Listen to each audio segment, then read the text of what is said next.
Quinta parte. El primer Reich.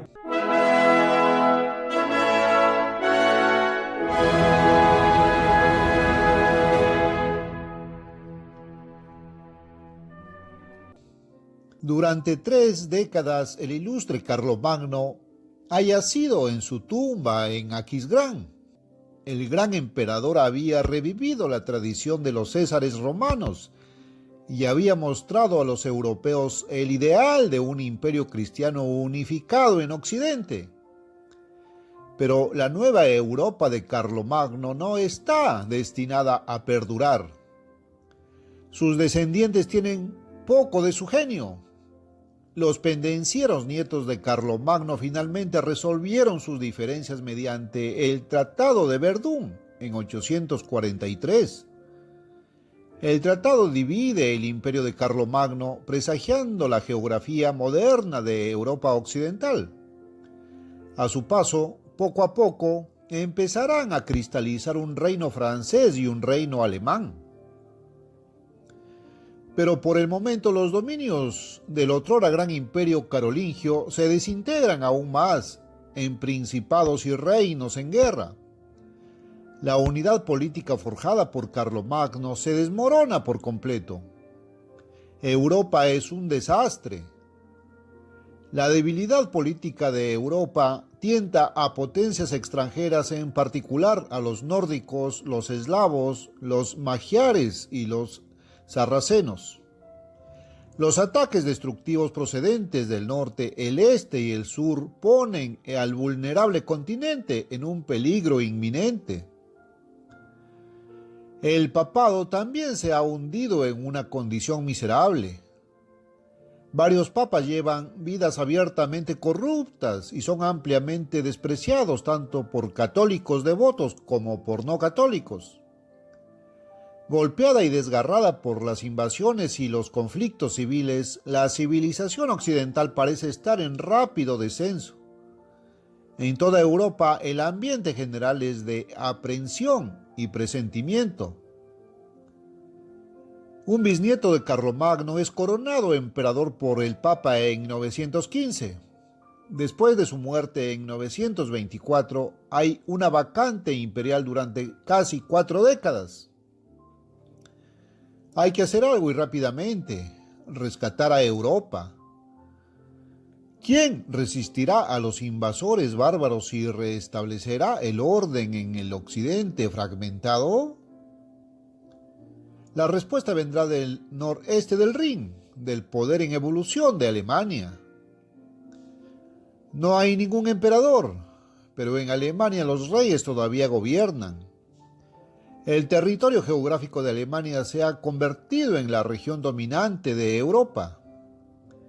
En 918, los gobernantes de los grandes ducados alemanes eligen como rey a Enrique el Cazador, duque de los sajones. Se le llama Fowler porque estaba poniendo trampas para pájaros cuando se le informó de su elección. Enrique es el fundador de la dinastía de reyes sajona, que gobernará hasta 1024. Fortalece el ejército alemán y se enfrenta a los numerosos invasores que amenazan a Europa. Tras la muerte de Enrique en 936, los duques alemanes eligen rey a su hijo Otón, de 24 años. El pueblo levanta la mano derecha en señal de aprobación. Sieg und Heil, gritan, victoria y salvación. Los arzobispos de Maguncia y Colonia coronan a Otón y le entregan la espada imperial para luchar contra los enemigos de Cristo. Otto consolida rápidamente el reino alemán, reprimiendo a los nobles rebeldes y a sus parientes ambiciosos. Al poner los ducados bajo control centralizado, une a Alemania bajo su gobierno. Otto también interviene en los asuntos italianos. En 951 marcha hacia una Italia devastada por la guerra para ayudar a Adelaida, la viuda de un rey italiano que sufría abusos por parte del sucesor de su marido. Otón se declara rey de los lombardos y se casa con Adelheid, convirtiéndose así en gobernante del norte de Italia. En agosto de 955, Otón detiene una invasión de los magiares paganos, que habían estado realizando incursiones anuales en Alemania. En esta trascendental batalla de Lechfeld, Augsburgo, asesta un golpe decisivo a los invasores. La amenaza magiar ha terminado. Otón ahora puede reclamar legítimamente el título de protector de Europa. Es ampliamente visto como otro Carlos Martel, que detuvo el avance islámico sarraceno en Europa occidental en el año 732 después de Cristo. Otón era, de hecho, descendiente de Carlos Martel y de Carlomagno. Mientras tanto, el papado continúa en trágico declive. Sergio III, del 904 al 911, obtiene la silla papal mediante un asesinato y vive abiertamente con la prostituta Marosia. Su hijo ilegítimo se convierte en el Papa Juan XI, 931 al 935. Bajo el Papa Juan XII, 955 al 964, el palacio literario se convierte literalmente en un burdel. Roma y toda Italia están sumidas en el caos. El Papa Juan XII apela a Otón para que restablezca el orden en la península y lo ayuda contra sus adversarios. En 961, Otón irrumpe en Italia y derrota a los enemigos del Papa. Juan reconoce la posición de Otón en Europa al coronarlo emperador del Sacro Imperio Romano Germánico, el 2 de febrero de 962. Desde aquel histórico día de Navidad en el año 800 después de Cristo, cuando el Imperio Romano Occidental fue restaurado por la coronación de Carlomagno, no se ha producido un evento de tal magnitud. Europa Occidental vuelve a tener emperador. El imperio de Carlomagno revive gracias a una alianza entre el emperador y la Iglesia. Con el apoyo de la Iglesia, Otón reina en toda la cristiandad occidental sobre el Reich o Imperio Alemán. El año 962 marca la restauración de la tradición imperial. Los historiadores posteriores lo verán como el comienzo de lo que más tarde se denominaría oficialmente Sacrum Romanum Imperium Nationis Germanicae, el Sacro Imperio Romano de la nación alemana. El término completo no se aplicará oficialmente hasta el siglo XV. A lo largo de la Edad Media, el título imperial y la realeza alemana permanecerán indisolublemente unidos. Serán los reyes de los alemanes, coronados por el Papa, quienes en adelante serán nombrados emperadores del Sacro Imperio Romano Germánico. Alemania es el corazón y el núcleo, el centro de poder del imperio. La corona imperial octogonal del Sacro Imperio Romano Germánico se hizo especialmente para la coronación de Otón, en 962. Durante los siglos venideros será el símbolo mismo del concepto de unidad europea.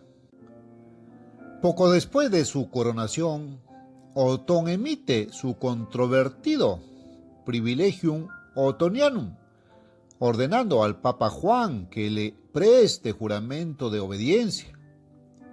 El Papa se rebela y conspira con los enemigos de Otón. A finales de 963, Otón convoca a un concilio en San Pedro en Roma, que depone a Juan por conspiración y mala conducta. El propio candidato de Otón es elegido papa en su lugar. Otón cree que es su deber preservar y fortalecer las instituciones de la Iglesia.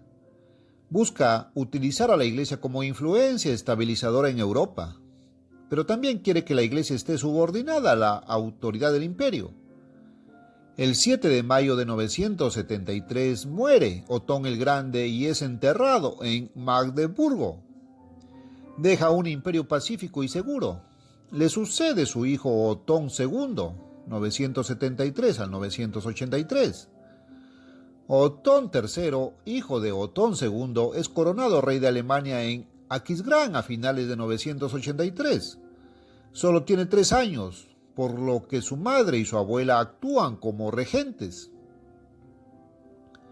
El rey alcanza la mayoría de edad en 994. 2 años más tarde responde a un llamamiento del Papa Juan XV y sofoca una rebelión en Italia. Cuando llega a Roma, el Papa está muerto. Luego Otón consigue la elección de su primo, Bruno de Carintia, como Gregorio V. Es el primer papa alemán. El 21 de mayo de 996, Gregorio corona a Otón como emperador del Sacro Imperio Romano Germánico. Otón convierte a Roma en el centro administrativo del imperio y pasa gran parte de su tiempo allí. En 998, Otón pone en su sello la inscripción Renovatio Imperii Romanorum, restauración del Imperio Romano. Los ideales romanos siguen siendo fuertes en Europa occidental.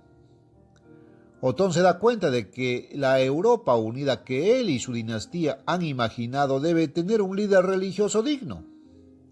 El papado debe ser elevado a una posición de estima europea. Es necesario reavivar su influencia.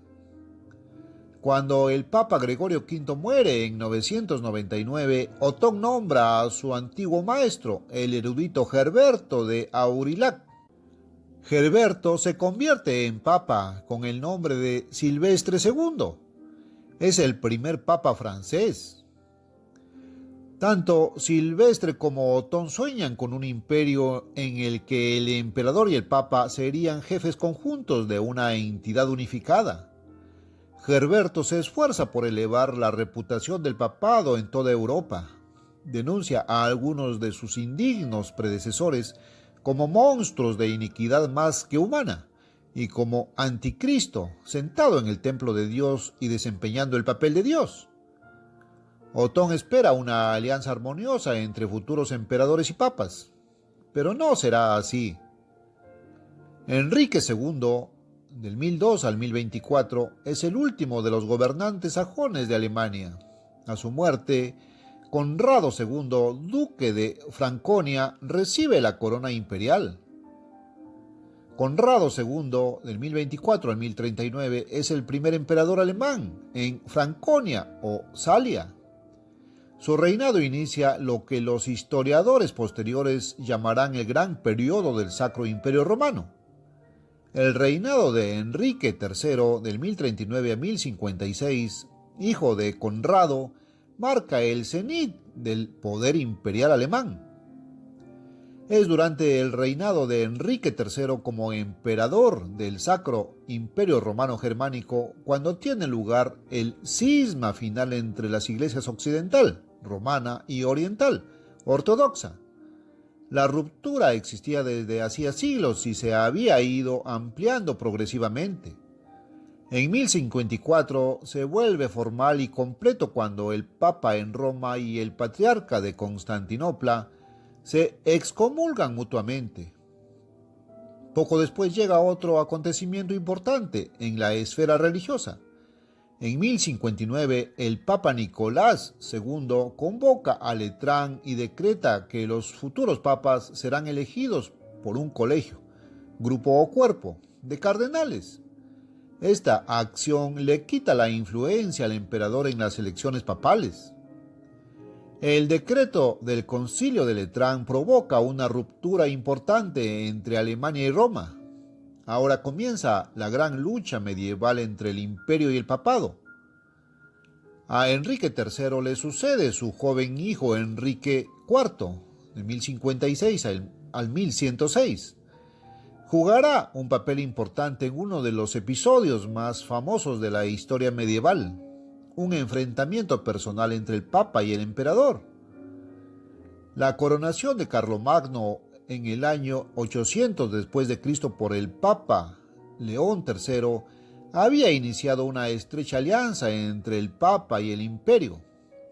Este matrimonio había vinculado formalmente el poder espiritual del Papa con el poder temporal del emperador. A partir de entonces, el Imperio es considerado la organización política elegida por Dios sobre la cristiandad occidental. La Iglesia en Roma es vista como el instrumento elegido por Dios en asuntos religiosos. El Papa y el Emperador son considerados los vicerregentes designados por Dios en la tierra. Este concepto tal vez sea mejor resumido a finales del siglo XIX por el Papa León XIII. El Todopoderoso ha designado el cargo de la raza humana entre dos poderes, el eclesiástico y el civil, uno sobre las cosas divinas, el otro sobre las cosas humanas. León también señalará que Iglesia y Estado son como alma y cuerpo, y ambos deben estar unidos para poder vivir y funcionar correctamente. Esta íntima alianza entre la Iglesia y el Estado sirve a las necesidades de ambas instituciones. El imperio ejerce sus poderes políticos y militares para defender la religión y hacer cumplir la uniformidad religiosa. La Iglesia, a su vez, actúa como un pegamento para Europa, manteniendo unidas a las diferentes nacionalidades y culturas dentro del imperio mediante el vínculo de una religión común. Como señalará también León XIII en retrospectiva, los romanos pontífices, mediante la institución del Sacro Imperio, consagraron el poder político de una manera maravillosa. Sin embargo, este ideal armonioso en las relaciones Iglesia-Estado nunca se realiza del todo. Los respectivos poderes y privilegios de la Iglesia y el Imperio no están claramente definidos. El resultado es un conflicto frecuente entre el emperador y el Papa por el liderazgo de la Europa cristiana. El Papa Gregorio VII accede al trono papal en 1073. No deja dudas sobre su posición. El Papa es el amo de los emperadores, declara Gregorio, un idealista severo. Está decidido a subordinar la autoridad del emperador a la del Papa. Gregorio insiste en que el Papa está por encima de todas las naciones e independiente de todo soberano temporal, responsable solo ante Dios. La supremacía de la Iglesia sobre el imperio, afirma, está simbolizada por la tradicional coronación de los sacroemperadores romanos por los papas en Roma, lo que demuestra públicamente que todo el poder político proviene de Dios a través del romano pontífice. A Enrique IV no le impresionan tales argumentos. Se ve envuelto en una amarga disputa con el Papa Gregorio.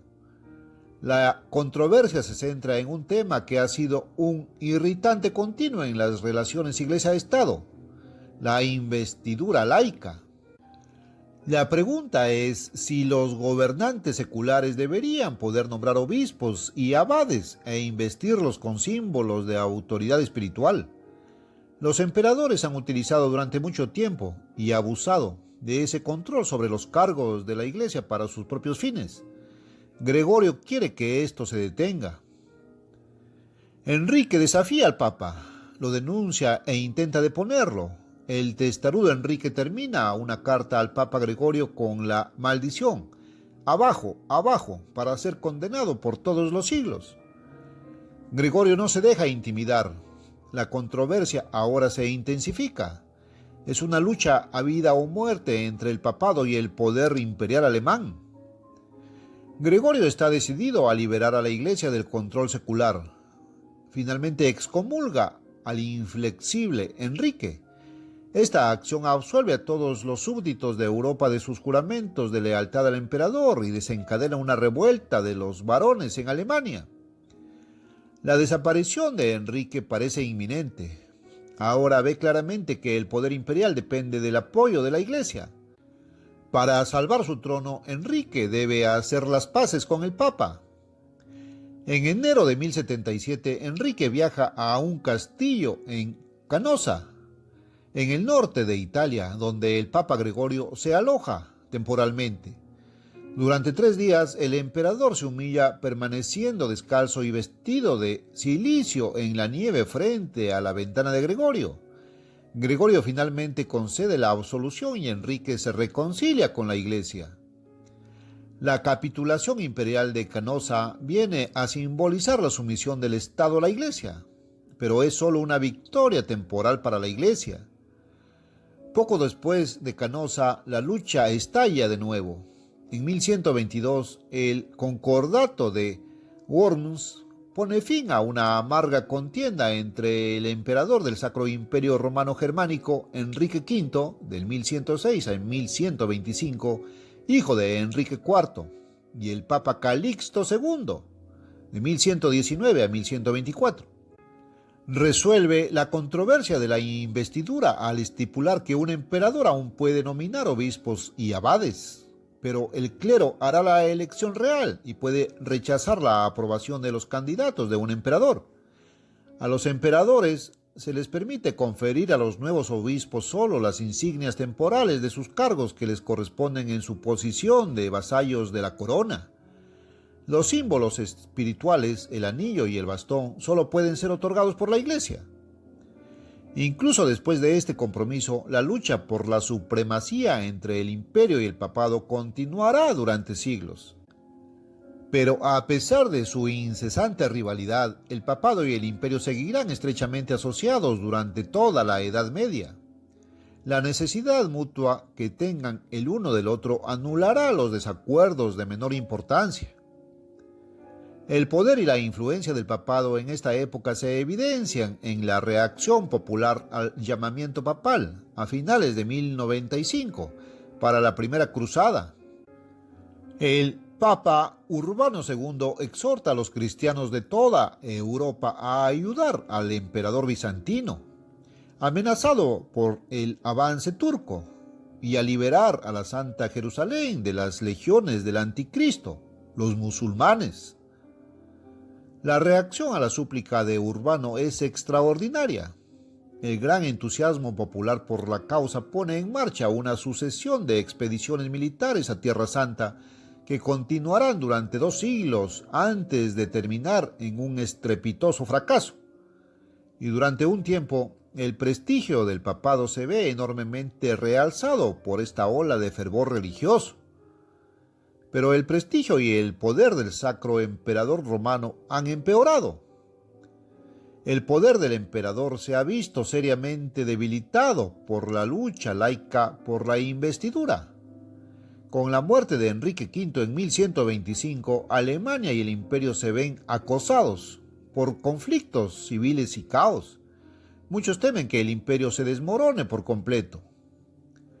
2 dinastías rivales de nobles alemanes luchan por ganar el trono imperial, los Welfs o Welfs y los Hohenstaufen. Los Hohenstaufen descienden de Enrique IV por línea femenina. Finalmente, en 1138, Conrado III sube al trono alemán. Conrado, nieto de Enrique IV y sobrino de Enrique V, es el primer rey de la familia Hohenstaufen. Los Hohenstaufen presidirán el imperio hasta 1268. A Conrado le sucede en 1152 su sobrino Federico, que será conocido en la historia como Federico I, Barbarroja. Federico es coronado formalmente emperador del Sacro Imperio Romano Germánico por el Papa Adriano IV en Roma el 18 de junio de 1155. Reinará durante casi 4 décadas. Federico Barbarroja se considera heredero espiritual de sus predecesores, Carlomagno y Otón el Grande, de quienes también desciende físicamente, y de la gran tradición imperial. Su deseo es restaurar la gloria del Imperio Romano.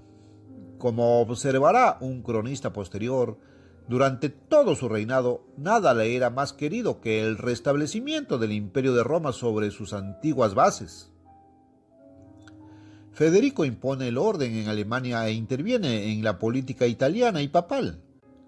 Esto provoca una renovación del conflicto imperial con el papado en forma de una amarga disputa con el Papa Adriano. Como lo habían hecho muchos de sus predecesores, Federico busca subordinar la Iglesia a la autoridad del imperio. Cuando se le pregunta de quién recibe su cargo imperial, Federico declara a los legados papales: mantenemos nuestro reino y nuestro imperio no como un feudo del Papa, sino mediante la elección de los príncipes únicamente por Dios. El Papa Adriano responde: ¿qué eran los francos hasta que el Papa Zacarías dio la bienvenida a Pipino? La cátedra de Pedro ha dado y puede retirar sus regalos. Federico se da cuenta, sin embargo, de que una enemistad total con Roma podría tener consecuencias desastrosas. En 1177 hace las paces públicamente con el sucesor de Adriano, el Papa Alejandro III, pero la paz durará poco. El emperador Federico Barbarroja muere ahogado accidentalmente en 1190, mientras dirigía la Tercera Cruzada.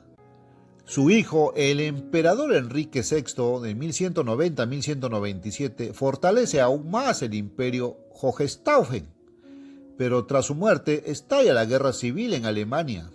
En 1212, un nuevo rey alemán emerge finalmente del caos. Es Federico II, nieto de Federico Barbarroja. En 1215, Federico II es coronado emperador del Sacro Imperio Romano Germánico por el Papa Inocencio III. Es bajo Inocencio III, 1198 a 1216, cuando la Iglesia alcanza el apogeo de su poder medieval. Prácticamente todas las naciones europeas sienten el poder de este Papa. Inocencio busca reducir el imperio a un juguete del Papa. Afirma que los reyes obtienen sus poderes del Papa, así como la luna obtiene su luz del sol. Inocencio declara que el Papa es menos que Dios, pero más que un hombre. Ningún rey puede reinar felizmente, afirma Inocencio, a menos que sirva devotamente al vicario de Cristo. El emperador Federico II no se pelea abiertamente con Inocencio III. Sin embargo, libra una tenaz lucha con papas posteriores, en particular con Gregorio IX, 1227 a 1241. La ambición de Federico es gobernar toda Italia, incluida Roma. Este deseo de control total de Italia lo pone en conflicto directo con el papado. Federico es finalmente excomulgado por el Papa Gregorio, quien llama al emperador hereje y personificación del anticristo. De las profundidades del mar surge la bestia, grita Gregorio en referencia al Apocalipsis 13, lleno de nombres de blasfemia. He aquí la cabeza, el medio y el fin de esta bestia, Federico, ese supuesto emperador. El Papa Gregorio también habla de Federico como este escorpión que escupe veneno del aguijón de su cola. Federico responde etiquetando al Papa Gregorio como el anticristo. La Iglesia romana nunca se ha equivocado, responde Gregorio. Resistir es resistir a Dios. El papado y la cría de víboras de los Hohenstaufen están enfrascados en una lucha mortal. A su paso, los últimos restos del poder imperial quedarán dañados casi sin posibilidad de reparación. Federico II muere en 1250. Es el último de los grandes Hohenstaufen. Con su muerte, el imperio se desmorona. El último de la dinastía Hohenstaufen alemana es Conradino, nieto de Federico II. En 1265, el Papa forma una alianza con Carlos de Anjou, hermano del rey de Francia, en la que le ofrece a Carlos el reino de Sicilia como recompensa por librar a Italia de los Hohenstaufen. En 1268, las fuerzas de Hohenstaufen son derrotadas. El joven Conradino es decapitado en la plaza pública de Nápoles.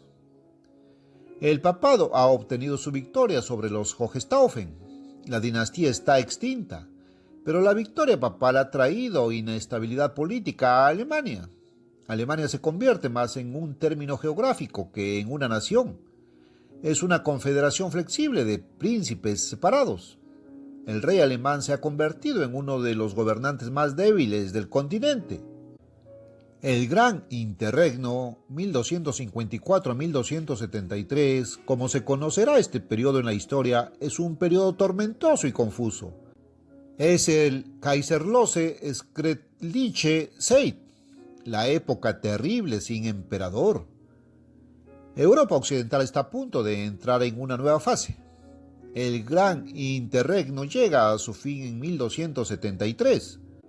En ese año, la corona imperial revive y se entrega al conde austriaco Rodolfo de Habsburgo. El imperio tiene ahora una cabeza austriaca. Los antepasados de Rodolfo, de ascendencia troyana y merovingia, habían construido un castillo familiar en Suiza en el siglo XI. Lo habían llamado Habsburg, castillo de halcón. De ahí la palabra Habsburgo. Rodolfo es el primer Habsburgo en ascender al trono imperial. Logrará establecer cierto grado de orden dentro del imperio. La Casa de Habsburgo desempeñará un papel destacado en los asuntos europeos durante los siglos venideros. El ideal de un gobierno universal, unidad bajo una sola autoridad, no está de ninguna manera muerto.